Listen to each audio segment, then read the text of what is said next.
'n Groep kenners en ekonome maak beswaar teen Tito Mboweni se noodbegroting omdat dit staatsbesteding te veel aan bande lê. Ander kap terug, Tito moes heelwat meer gesny het want ons stuur op 'n skuldkrisis af. Dis die klassieke debat, stimulus versus besuiniging. Ek gesels nou met die ekonoom Mike Schüssler en ook met Section 27 se begrotingsontleder Deel McLaren. Daniel, I want to start with you. Was this the budget that a country in economic crisis needed? Thanks. Thanks for the question. Just to let you know that I'm speaking from the Budget Justice Coalition, which is a group of organizations that work on health and education and food and social security issues, about 30 organizations in total, even agricultural issues. And so we're analyzing the budget from the perspective of to what extent is it ensuring that people have access to healthcare, access to food, access to social protection, access to unemployment insurance, etc. So our analysis was that on many of these areas, the government is falling short, and the budget, to a large degree, failed to put up the cash to allow the government to step up its response. So we need quite a big improvement in the implementation of the programs which have been announced so far and spending on those programs, but also more support from the budget to help the economy and people and businesses through the worst parts of this pandemic. So just to summarize, you're criticizing the reduction in social spending on basic education, higher education and the like. Exactly, yeah. So we actually seen funds taken away from education, which was also done in February before the pandemic.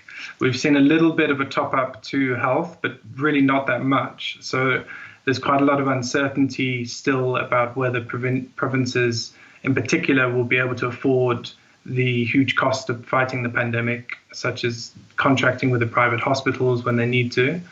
And workers and businesses also getting less in this budget than was expected, and we think less than what's needed to keep them afloat during the crisis. Daniel, thank you very much. Mike, al hierdie goed waaroor Daniel praat is belangrike punte, né? Ons wil hê ons onderwysstelsel en so aan moet tog goed befonds wees. Ja, absoluut, maar dit is goed befonds.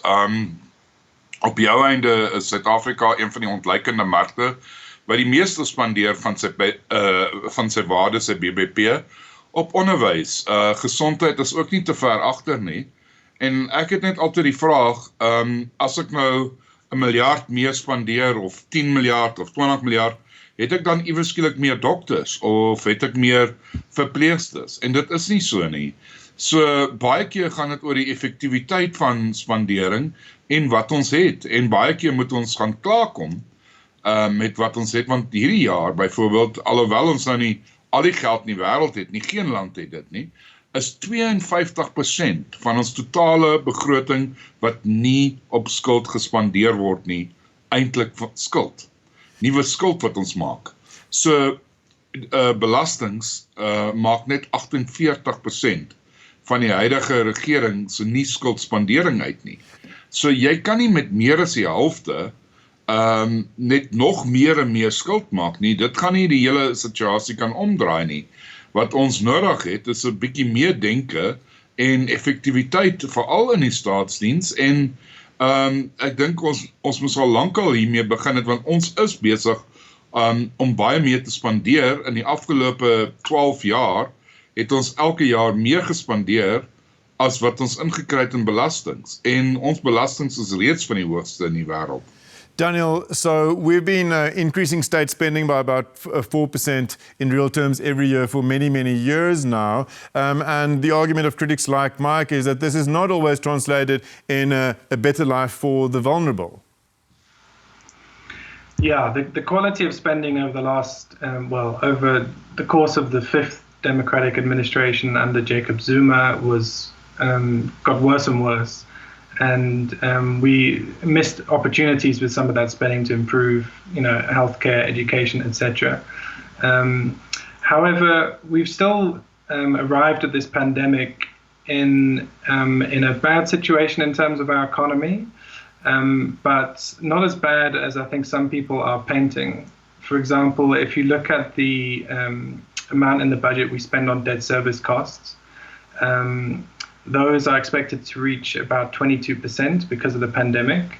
And this is in line with all other countries in the world. All other countries are having to borrow more to deal with the pandemic. And that's roughly the same amount of public debt that we had in 2000 when we were still paying off the apartheid era debt. Okay, So well, historically- that debt is bankrupting, as some critics say. Daniel, I'll get back to you just after the break. Bly ingeskakel. Ons sit die gesprek net hierna voort.